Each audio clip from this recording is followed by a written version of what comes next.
Correction du problème, les dômes de l'Opéra de Garnier.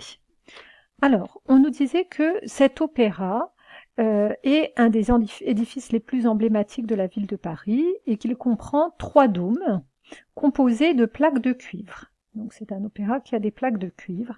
Et le métal cuivre, initialement rouge-orangé, s'est recouvert avec le temps d'une couche de couleur vert-bleu terne qu'on appelle le vert de gris.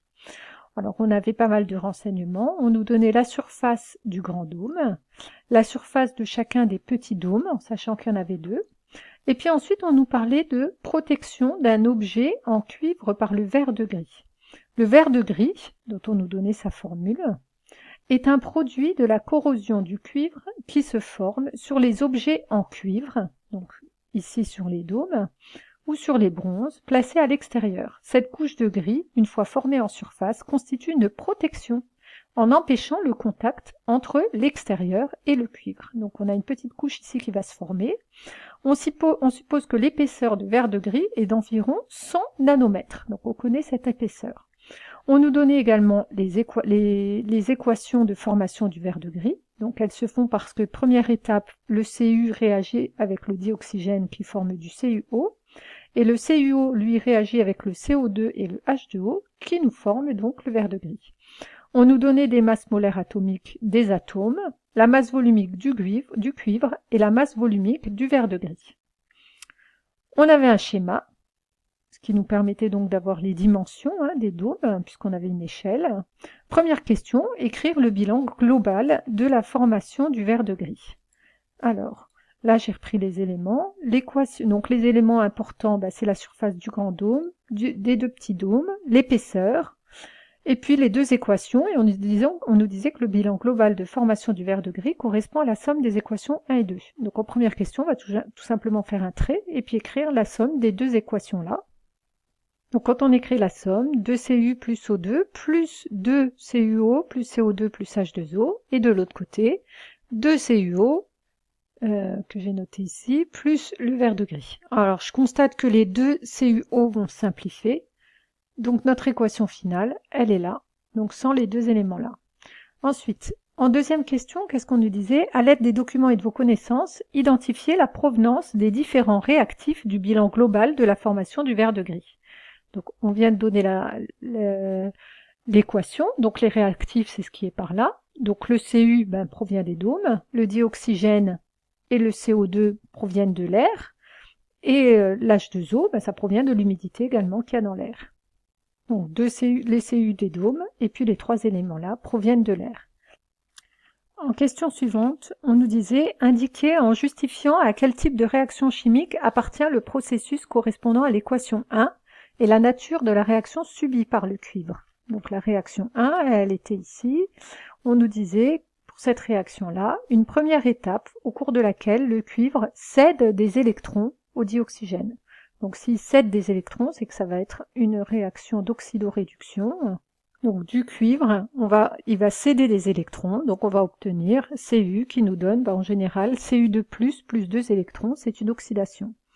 De toute façon, d'un point de vue général, quand on va avoir une matière qui réagit avec le dioxygène, on appellera cela une oxydation. Donc l'équation, ce sera Cu qui cède des électrons, donc Cu qui va nous donner Cu2+, plus 2 électrons. Et l'équation générale, donc l'équation 1, c'est une équation donc d'oxydoréduction. Donc ensuite, on passe au problème.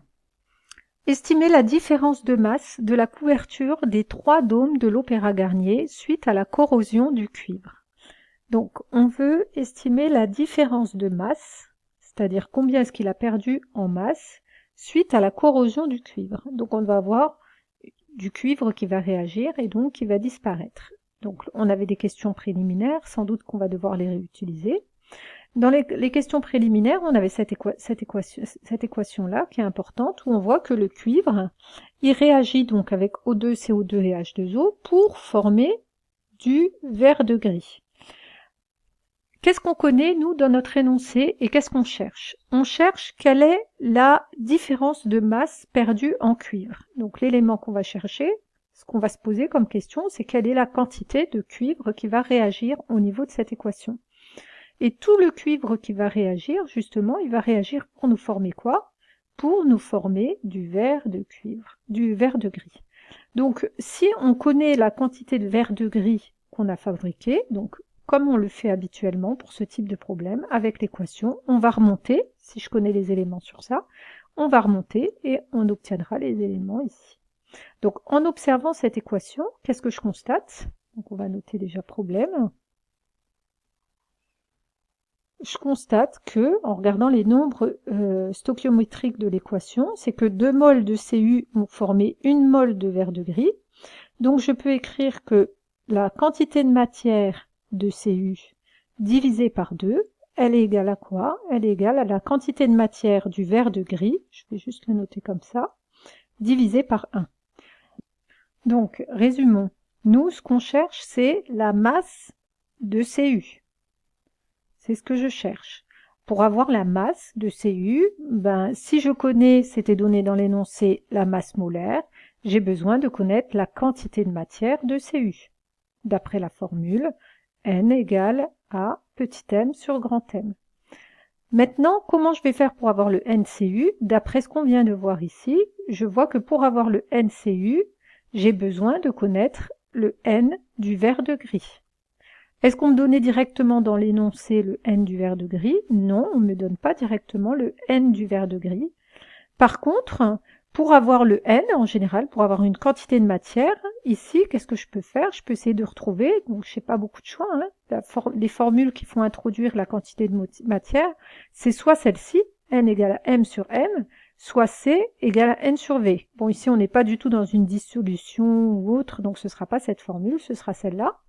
Donc si je veux connaître la quantité de matière du verre de gris, j'ai besoin de connaître quoi? J'ai besoin de connaître la masse du verre de gris, sachant que je peux trouver la masse molaire du verre de gris, puisqu'on me donnait la masse molaire de chacun des atomes, donc je vais pouvoir la calculer, la masse molaire du verre de gris. Donc si je connais la masse molaire du verre de gris, grâce à la masse du verre de gris, je pourrais en déduire sa quantité de matière. Et est-ce que la masse du verre de gris était donnée directement? Alors elle n'était pas donnée directement. Ce qu'on nous donnait, on nous expliquait l'épaisseur qui s'était formée sur les dômes. Donc si je connais une épaisseur et une surface, je rappelle qu'un volume, c'est égal à une surface multipliée par une épaisseur.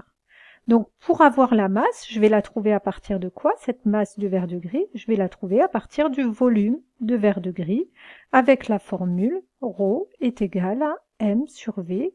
Et est-ce qu'on me donnait la masse molaire du verre de gris? Effectivement, on me donnait sa masse molaire. Donc voici les formules que je vais devoir utiliser. Donc je vais devoir utiliser cette formule-là, n égale à m sur m, et cette formule-là, v égale à s sur e, et ρ égale à m sur v, et puis celle-là qu'on a trouvée à partir de notre équation. Et voici donc les différentes étapes, et c'est ce qu'on va faire maintenant.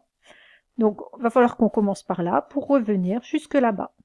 Donc le volume du verre de gris, on a vu que c'était la surface fois les épaisseurs. Donc la surface, elle était donnée, il y a 3 dômes. Il y a un grand dôme et 2 petits dômes. Alors, les dômes, les surfaces, elles sont données en fonction du rayon. Et pour avoir le rayon, il fallait regarder ici. On avait une carte avec une échelle. Donc, on pouvait retrouver le rayon de chacun des dômes. Quand on remplaçait par les valeurs, on trouvait que grand R est égal à 20 mètres et petit r égal à 9,5 mètres. Donc, on va pouvoir calculer la surface totale des 3 dômes. Donc, celui-là plus 2 fois celui-là. Et auquel on va multiplier cette surface par l'épaisseur. Et l'épaisseur, elle était donnée ici. On a une épaisseur de 100 nanomètres. Donc, on pouvait en déduire que le volume, c'est égal à 3/2 de pi fois 20 au carré, plus, alors je vais mettre une parenthèse, les 2 petits dômes, donc 2 fois 2pi et r au carré. Donc, r, c'était 9,5 au carré. Et tout ça fois l'épaisseur, 100 10 puissance moins 9. Alors juste attention, le petit piège, c'est qu'ici on travaillait avec des rayons, pas des diamètres. Donc il fallait prendre la moitié du cercle. Quand on remplaçait par les valeurs, on trouvait que V est égal à 3,0 10 puissance moins 4 mètres cubes. Donc là, on a déjà le volume. On va en déduire la masse grâce à cette formule ici. Ρ égale à m sur V. Donc j'en déduis la masse. La masse de verre de gris formé. Donc, d'après cette formule-là, M du verre de gris, c'est égal à ρ du verre de gris fois le volume du verre de gris. Alors, ρ valait 4,010 puissance 3 kg par mètre cube. Le volume est aussi en mètres cubes, il n'y avait pas de changement. Donc là, on trouvait la valeur de 1,2 kg. Alors, on va le ramener en grammes parce qu'on va utiliser la masse molaire. Et la masse molaire, c'est des grammes par mol. Donc là, on va ramener en grammes. Donc, 1200 grammes. Ensuite, on va en déduire la quantité de matière du verre de gris. Mais il va d'abord falloir qu'on calcule la masse molaire du verre de gris. Donc, masse molaire du verre de gris. Masse molaire du verre de gris. Donc, M V gris, c'est combien? On voit que c'est 2 fois le M de Cu, plus 2 fois le M de O, plus 2 fois le M de H, plus le M de C, plus 3 fois le M de O. Donc quand on regarde ici la formule du verre de gris, et quand on remplaçait par les valeurs, on trouvait une masse molaire qui est égale à 221 grammes par mol. Connaissant la masse et la masse molaire, on peut en déduire la quantité de matière, quantité de verre de gris. Donc N du verre de gris, c'est égal à M du verre de gris sur sa masse molaire du verre de gris, et on trouvait à peu près 5,5 mol. Et puis ensuite, je reprends, j'en suis maintenant, cette fois je connais la quantité, je peux en déduire la quantité de Cu. Donc la quantité de Cu, d'après cette formule-là, ce sera 2 fois la quantité de verre de gris. Donc quantité de Cu,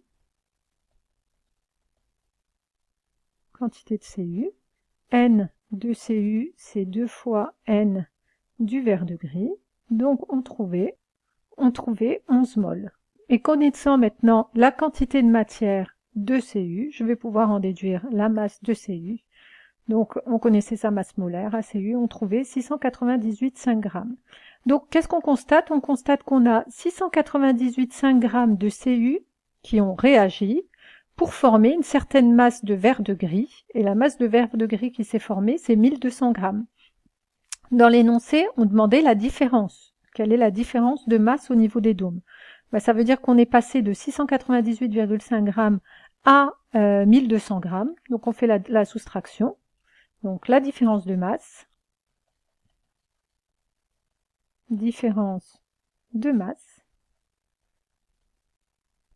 Donc la masse du verre de gris qui s'est formé, moins la masse du Cu, on trouvait 5, 10 puissance 2 grammes.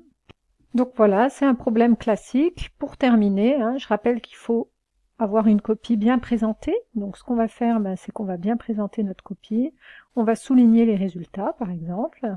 Et puis vous aurez remarqué qu'à chaque fois, j'ai mis des petits titres pour expliquer à l'examinateur ce que je suis en train de calculer. Voilà. Hop. Voilà, je souligne tous les résultats. Je sais pas ce que j'ai fait. Voilà. Et puis, le dernier, c'est la masse de verre de gris. Voilà, donc globalement, voilà, j'ai mis, ça, ce serait plutôt quelque chose que vous laissez sur votre feuille de brouillon. Un petit schéma pour que vous voyez bien les étapes, comment vous allez vous y prendre. Puis voilà, au niveau de votre copie, voilà, vous présentez ça comme ça.